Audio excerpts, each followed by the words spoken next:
I want to know what is the significance of the form of Mahishasura at the feet of Lingabhairavi and the That bull means form. a man was killed by a woman. Mahishasura is a man first. We really don't know much about him, but traditionally he got terribly bad press.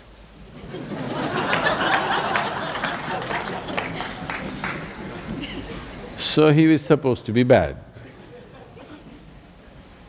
And Devi killed him. And his vehicle, poor guy, maybe he couldn't afford a horse, so you used a buffalo. And not only he was slaughtered, even his buffalo. Buffaloes can fight. So, in the past, certain people rode buffaloes because in a fight, a buffalo is much better than a horse. Horse is taller, that's the only advantage, that if you are a good fighter.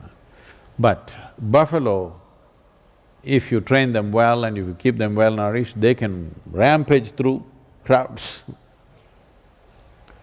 So buffalo was a good one. And of course in India people used elephants to fight. He used a buffalo.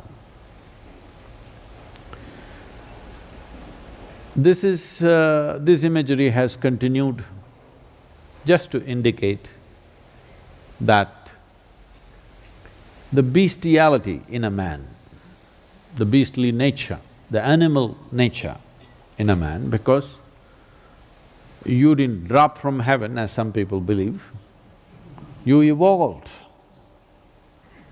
The qualities of an amoeba, an earthworm, a grasshopper, a buffalo, every kind of beast that evolution went through, elements of those qualities are still with you.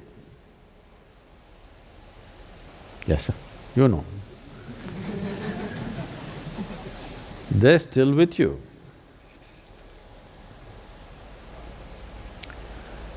So, these are all compulsive tendencies.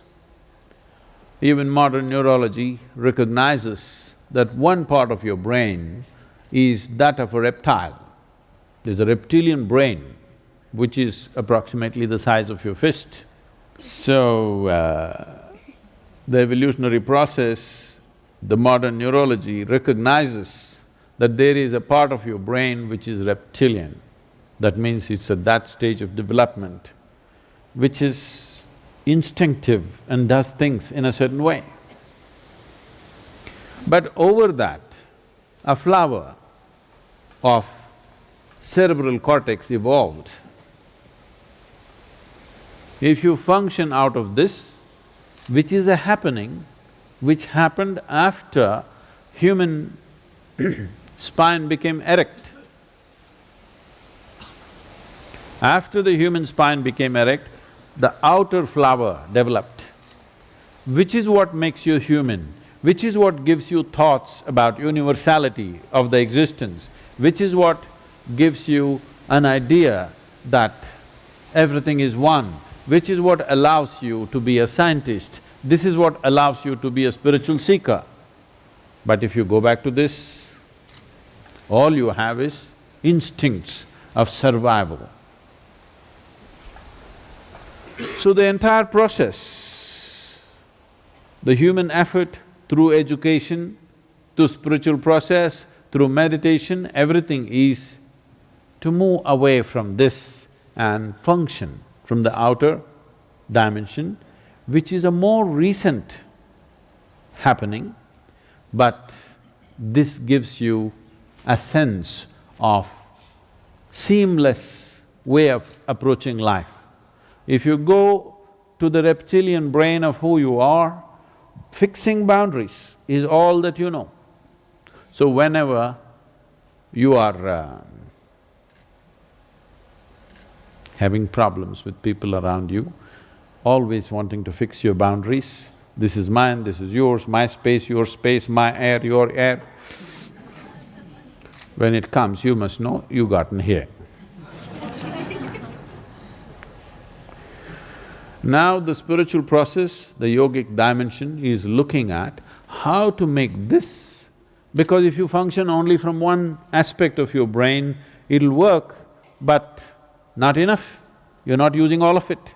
There is evidence to show that the reptilian brain can become more transparent and starts communicating with the outside part of the brain. There are experiments, there are studies which show that with certain practices of meditativeness, reptilian brain, which is always about fixing boundaries, will begin to communicate with the outer part of the cerebral cortex and it function as one brain. So I don't know if you should. The flower should open up, and that is why in the yogic, you will see all the imagery in the yogic culture, flower, flower, small flower, small flower, small flower, big flower. It opened up.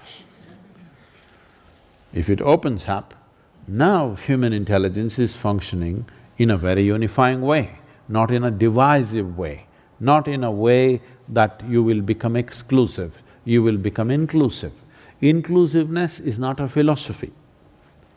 Inclusiveness is the nature of the existence. No other creature is able to realize this. They're all busy fixing boundaries. The dog is peeing all over the place, not because of urinary problems, but he's establishing a kingdom, pea kingdom, of course. Human beings are not any different. They're doing the same things in a different way. This is mine, that is mine, that is mine, that is mine. Fixing a kingdom, when it's possible, push it a little bit. When it's possible, push it a little bit. Not possible, put the wall. Happening all the time. So, the imagery or the symbolism is that beast has been killed and put down. That is the symbolism of Mahishasura and his buffalo, dead and down. This means you are big flower.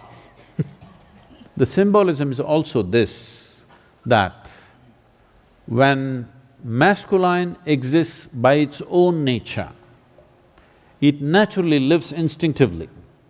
That means this. Only when feminine enters, it can become little open. So when it opened, the masculine or the beastly nature fell at her feet because she rose out of that. So the symbolism in the Devi temple is just that. Because she rose in full power, this bestiality is down there.